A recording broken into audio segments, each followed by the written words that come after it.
Very good evening. और आज हम लोग प्री फॉर्मेटेड टैग के बारे में पढ़ेंगे।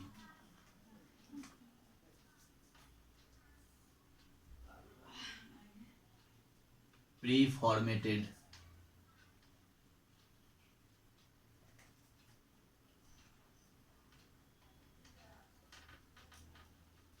Tag, okay.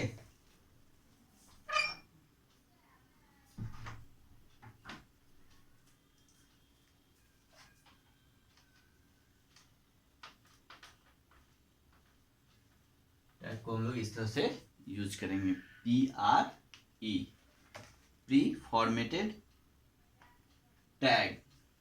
देखिए, अब ये टैग का क्या काम होता है। इससे पहले हम लोगों ने फॉन्ट टैग पढ़ा था, तो ये अब हम लोग देख रहे हैं प्री फॉर्मेटेड टैग। तो text in a preformatted tag is displayed in a fixed width font, usually Courier, ये फॉन्ट का नाम है, and it preserve both space and line breaks, है ना। Use the pre tag for any special circumstances where you wish to have the text appear exactly as it is typed, okay. Shape, spaces, tabs and lines break text exist in your actual code will be preserved with the pre-tag।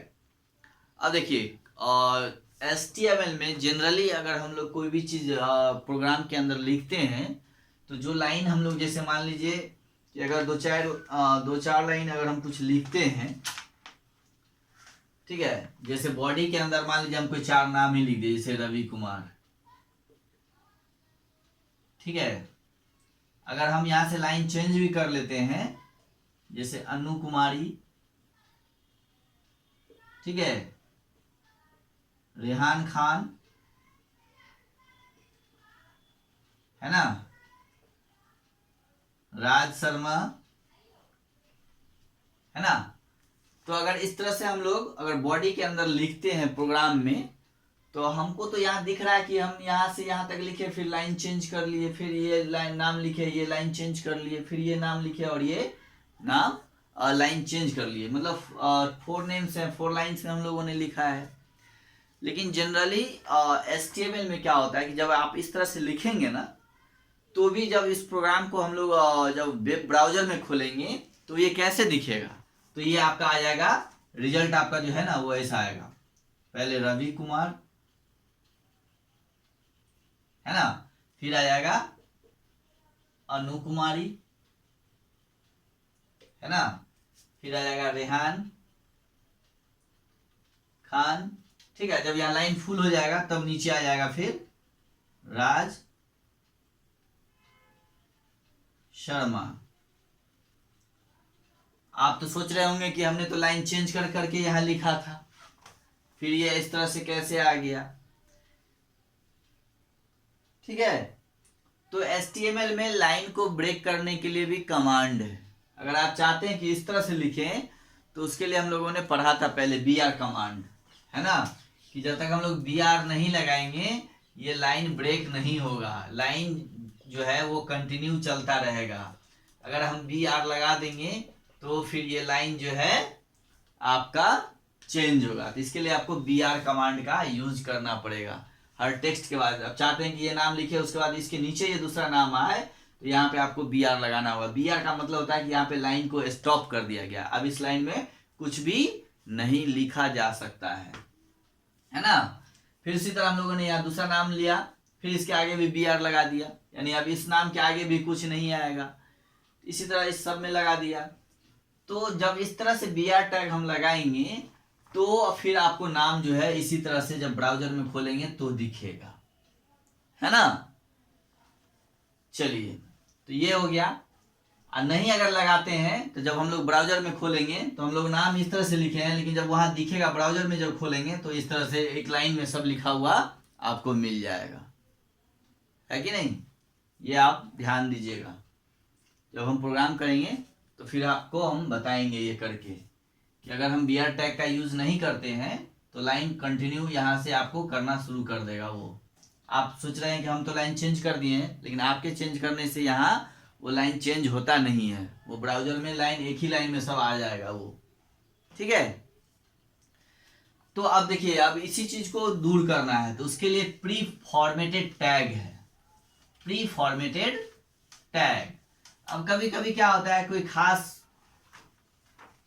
जो है special circumstances होते हैं, कोई खास परिस्थिति होती है जिसमें हम चाहते हैं कि हम जैसे लिख रहे हैं वैसा ही आए, है ना। तो हम कैसे करेंगे, है कि नहीं, उसमें लाइन भी ब्रेक हो जाए बिना BR टैग यूज किए हुए, और ठीक है, और जो साइज दे रहे हैं, जितना स्पेस दे रहे हैं वो कंप्यूटर में, वो जब हम उसको ब्राउजर के में ओपन करें तो फिर वो वैसा ही खुले। तो इसके लिए हम लोगों को क्या करना होगा, तो इसके लिए हम लोगों को जो है प्री फॉर्मेटेड टैग्स का यूज करना पड़ेगा, ठीक है।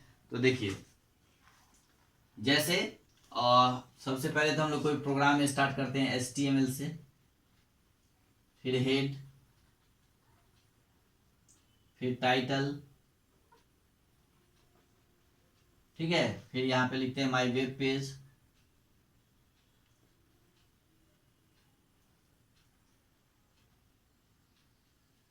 फिर यहाँ पे हम लोग टाइटल को क्लोज करते हैं, ठीक है। अब इसके बाद हम लोग बॉडी लेंगे, क्या लेंगे, बॉडी। बॉडी के अंदर ही कोई भी टेक्स्ट लिखा जाता है।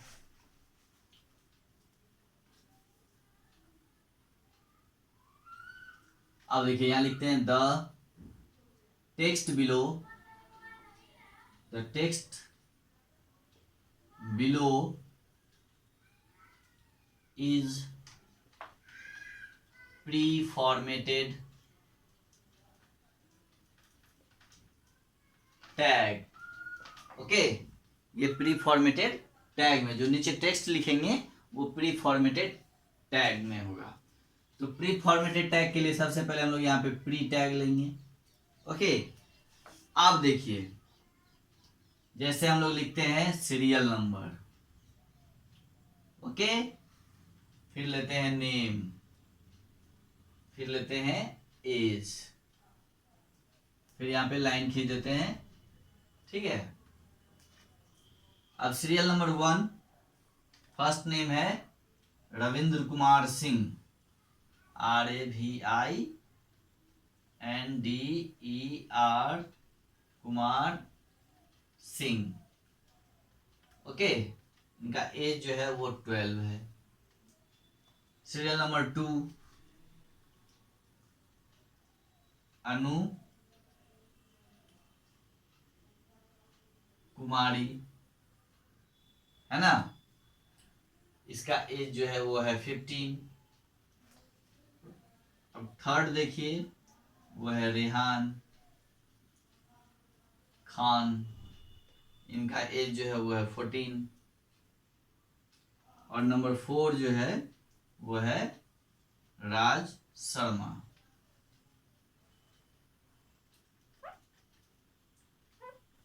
राज शर्मा जिनका एज 10 है ना। तो ये हो गया। अब इसको हम लोग यहाँ पे प्री कर देंगे, क्लोज। अब देखिए, तो ये हम लोगों ने एक फॉर्मेट बनाया है। तो जब हम अब इसको ब्राउजर में ओपन करेंगे, है कि नहीं, जब इस प्रोग्राम को हम लोग ब्राउजर में ओपन करेंगे तो ये आपको ऐसा ही टेबल वहां पे देखने को मिलेगा जैसा यहाँ पे हमने अभी लिखा है ना। अगर ये प्री टैग यूज नहीं करते तो फिर ये टेक्स्ट इस तरह से आपको नहीं दिखेगा। फिर कैसा दिखेगा, तो आप अपने बुक में देखिए, एक प्री टैग जो फॉर्मेट यूज किया गया यहाँ ऊपर में, और ये लिखा हुआ है while this is not pre formatted, है ना, ये प्री फॉर्मेटेड टैग जो है वो नहीं है। तो इस तरह से अगर हम लिखेंगे बिना प्री टैग का यूज किए हुए, तो देखिए उसका रिजल्ट कैसा आएगा। फर्स्ट में प्री टैग लिए हैं तो इसका रिजल्ट इस तरह से लिखा है, जैसा लिखे हैं वैसा ही सेम आया है। अगर हम लोग प्री टैग नहीं यूज करेंगे तो यहाँ देखिए कैसा लिखा जाएगा, सो है कि नहीं। अब देख रहे हैं ना, दोनों आप यहाँ पे आप देख सकते हैं। तो वो एक लाइन में सीधा जो है आपको लिख के खत्म कर देगा। तो यही है प्री टैग में का जो है वो फायदा कि आप जिस तरह से आप लिखना चाहते हैं वैसा ही आपको जो है लिखेगा। यानी pre tag for any special circumstances where you wish to have the text appear exactly as it is type. यानी आप जैसा एग्जैक्टली टाइप करते हैं, आप चाहते हैं रिजल्ट भी वैसा ही हो, सेम वैसा ही लिखा हुआ ब्राउजर में खुले, तो इसके लिए हम लोगों को प्री टैग यूज करना पड़ेगा। अगर प्री टैग नहीं लेंगे तो ये फिर एक लाइन में जो है सब लिख के आपको रख देगा। ठीक है, तो ये आप चाहिए स्पेस इस तरह से बन जाए ये तो वो सब कुछ भी नहीं होने वाला है वहां। ठीक है, तो इस तरह से करने के लिए आपको प्री टैग का यूज करना पड़ेगा, जैसा कि आपको प्रोग्राम पेज नंबर 75 पे दिया हुआ है। आप यहाँ बुक में भी आप देख सकते हैं, कुछ भी नहीं, बहुत इजी प्रोग्राम है। आप यहाँ भी देख के समझ सकते हैं कि प्री टैग यूज करने पर इसका रिजल्ट कैसा होता है, और जब प्री टैग यूज नहीं करते हैं तो उसका रिजल्ट कैसा होता है। तो बिना प्री टैग का लिखेंगे, टाइप करेंगे अगर प्रोग्राम में, तो वो किस तरह से दिखेगा, और प्री टैग लेके यूज करेंगे तो वो फिर कैसा दिखेगा। तो ये आपको दोनों रिजल्ट यहाँ पे दिया हुआ है, with pre tag and without pre tag.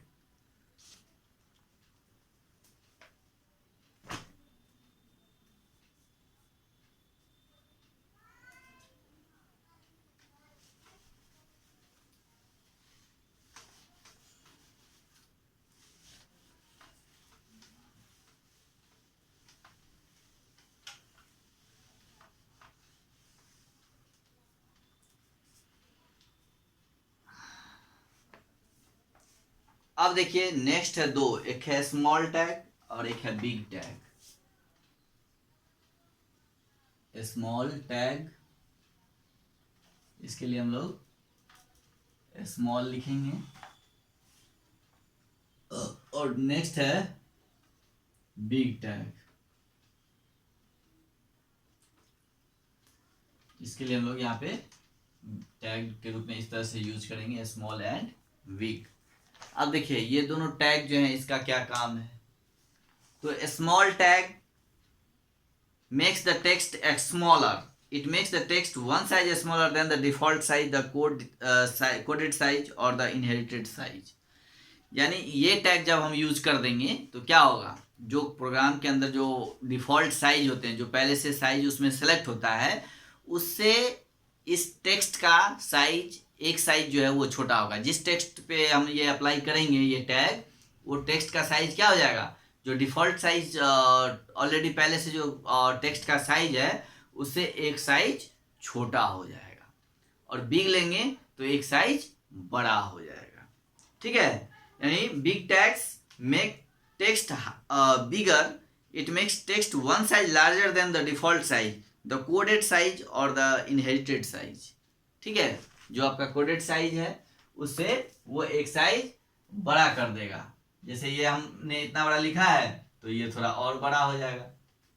ठीक है, और ये बिग लेंगे तो अगर स्मॉल में मान लीजिए इतना बड़ा लिए हुए हैं, तो अगर स्मॉल टैग यूज करेंगे तो इसे थोड़ा और छोटा हो जाएगा एक साइज। ठीक है, तो ये आपको स्मॉल करने के लिए टेक्स्ट को, जो उसके डिफॉल्ट साइज है, जो उसका फिक्स किया हुआ साइज है जो कंप्यूटर ले रहा है पहले से, तो उससे उसका एक साइज छोटा करना और बड़ा करना अगर होगा तो हम लोग बड़ा करने के लिए और छोटा करने के लिए जो है स्मॉल टैग और बिग टैग का यूज करते हैं।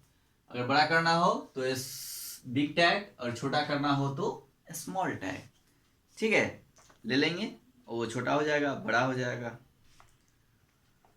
ठीक है, इसके लिए भी एक सिंपल प्रोग्राम यहाँ पे आपको दिया हुआ है।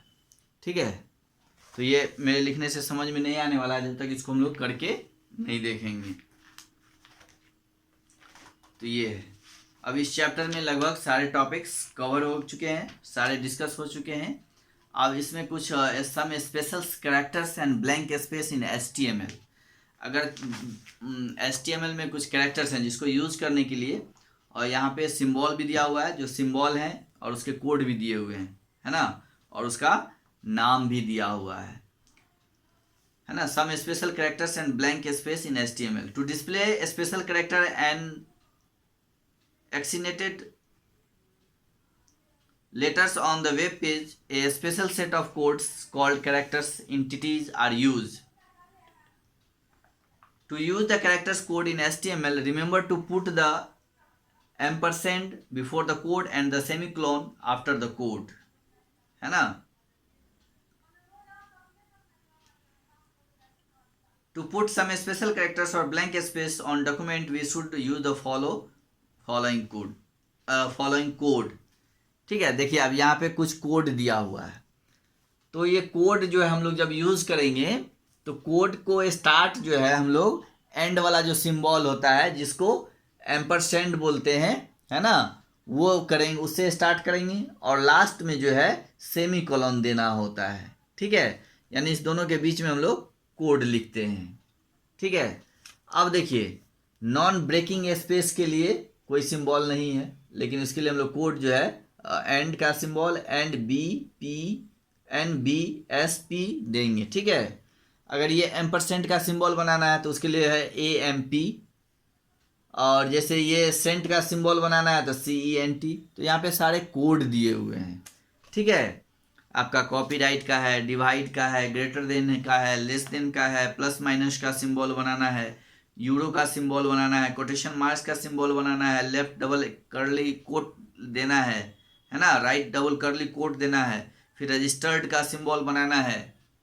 ठीक है, तो इन सारे कोड के लिए यहाँ पे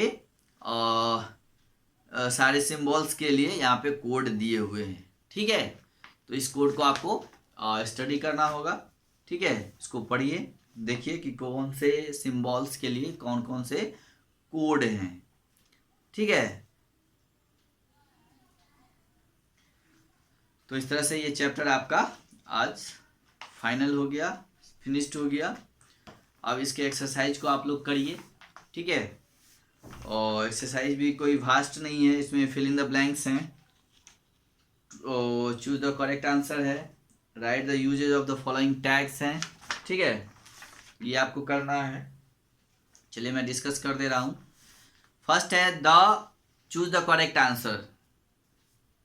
ठीक है, और यानी ये क्वेश्चन है, उसमें 4 ऑप्शंस है, उस 4 ऑप्शन में से आपको कोई एक चूज करना है.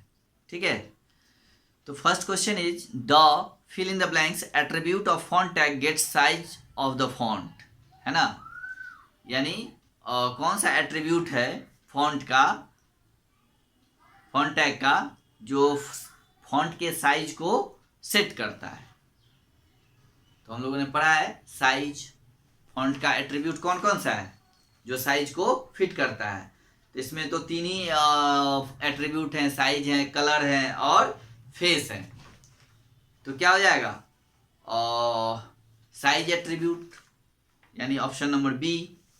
ओके, नेक्स्ट है the fill in the blanks attribute of fill in the blanks to change the font face of the text, यानी the face attribute of font tag, यानी ऑप्शन नंबर ए. क्या होगा, the face attribute of font tag change the font face of the text. Okay, third है the fill in the blanks attribute of P tag sets the direction of the text in a paragraph. Okay, तो इसका होगा align attribute of paragraph text set the direction of text in a paragraph. align का मतलब होता है text को left right centre justification करने का, है ना, उसके डायरेक्शन को सेट करना है कि लेफ्ट से होगा अलाइनमेंट या राइट होगा या सेंटर होगा. Okay, next question number 4, fill in the blanks tag display the text in a slanting form. यानी टेक्स्ट को हम लोग स्लैंटिंग फॉर्म में अगर डालना चाहते हैं तो उसके लिए कौन सा टैग यूज करेंगे. तो हम लोगों ने फॉर्मेटिंग में पढ़ा है बोल्ड, इटैलिक और अंडरलाइन. तो I फॉर इटैलिक, तो 4 में क्या हो जाएगा, D, यानी I वाला जो है ऑप्शन. ओके, नेक्स्ट है 5, tag is used, fill in the blanks, tag is used to create a subscript text content. यानी सबस्क्रिप्ट के लिए हम लोग क्या करेंगे, तो SUB लेंगे. सुपर स्क्रिप्ट के लिए SUP होगा, है ना, सबस्क्रिप्ट और सुपर स्क्रिप्ट. यानी subscript tag is used to create a subscript text content, right. Next है fill in the blanks.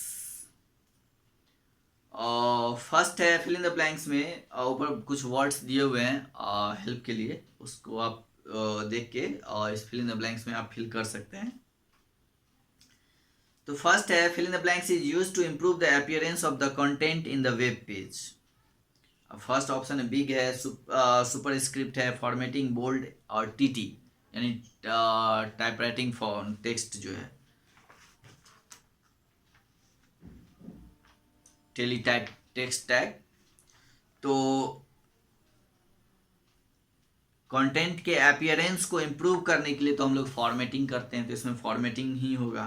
First में formatting is use to improve the appearance of the content in the web page. तो first आपका fill in the blanks में formatting हो जाएगा। Okay, next देखिए, the text between the B यानी B tag will be displayed in, क्या होगा, B tag का यूज हम लोग क्यों करते हैं, टेक्स्ट को बोल्ड करने के लिए, है ना। तो यहाँ क्या हो जाएगा, बोल्ड फॉर्म। ठीक है, the text between B tag will be displayed in bold form. Okay, third fill in the blanks tag is use to create a superscript text content. Superscript के लिए हम लोग कौन सा लेंगे tag, तो सुपर SUP जो है टैग के अंदर। Okay, four the text between the tag fill in the blanks tags will displayed in a fixed width typewriter style font. यानी टाइपराइटर स्टाइल फॉन्ट के लिए हम लोग कौन सा टैग यूज करते हैं, तो टेली टाइप टेक्स्ट यानी डबल T जो एलिमेंट्स होता है वो, तो जो ये डबल T वाला है वो लेंगे। एंड लास्ट अब तो एक ही बचा है, तो big tag makes the text one size larger than the default size. ये अभी अभी हम लोगों ने जस्ट पढ़ा है कि कौन सा टैग जो है वन साइज लार्जर करता है, कौन सा टैग, तो बिग टैग, और वन साइज स्मॉलर तो स्मॉल टैग, ये अभी बोर्ड पे लिखा ही हुआ है। तो बिग टैग और स्मॉल टैग, बिग टैग जो होता है वो एक साइज बिग कर देता है, बड़ा कर देता है जो उसके डिफॉल्ट साइज होते हैं उससे, और जो स्मॉल टैग होते हैं वो वन साइज स्मॉलर कर देता है। तो ये हो गया। अब नेक्स्ट जो है आपका है write the usages of following tags, यानी strike tags, P tags, font tags, pre tags, small tags, ये आप लोग खुद से भी बना सकते हैं। ओके, और नीचे उसके बाद क्वेश्चन नंबर D दिया हुआ है एडूसॉफ्ट, और B दिया हुआ है IT सॉल्यूशन, और जो है अब देखिए इसको समझना पड़ेगा, ठीक है, एक मैं समझा दे रहा हूं उसके बाद आप बना लेंगे।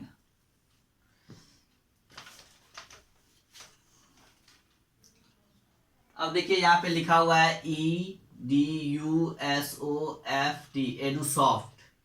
अब यहाँ से B लगाया हुआ है टैग यानी बोल्ड टैग, यहाँ लिखा हुआ है IT सॉल्यूशंस SOLUTIONS सॉल्यूशन, और यहाँ पे टेक्स्ट को बंद किया हुआ बोल्ड को। अब इसका रिजल्ट दिया हुआ है, ठीक है, ED यानी पूरा का पूरा जो है इसको बोल्ड किया हुआ है।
देख रहे हैं ये पूरा का पूरा जो है बोल्ड में लिखा हुआ है, तो ये स्टेटमेंट सही होगा, ये सही है या फॉल्स है। यहाँ देखिए ये लिखा हुआ है, इसका रिजल्ट आउटपुट दिया हुआ है, तो ये जो आउटपुट है ये करेक्ट होगा, ये फॉल्स होगा। ओके,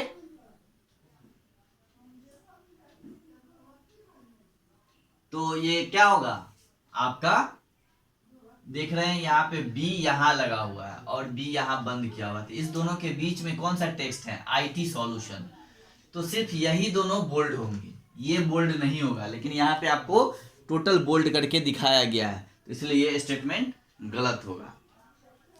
इसी तरह जो है नेक्स्ट भी है, आपको इसी तरह से यूज करना है, देखना है कि कौन सा टैग कहाँ इससे कहाँ यूज किया गया है, वो सही है या फॉल्स है, ट्रू है या फॉल्स है, और नीचे कॉलम 1 में सिंबल और उसके कोड को मैच करना है, ये आप करके रखिए। फिर हम लोग इसको नेक्स्ट क्लास में, अगली क्लास में अगर ये समझ में नहीं आएगा इसको हम लोग डिस्कस करेंगे, और इसके बाद फिर नेक्स्ट चैप्टर हम लोग करेंगे। Okay, have a good day.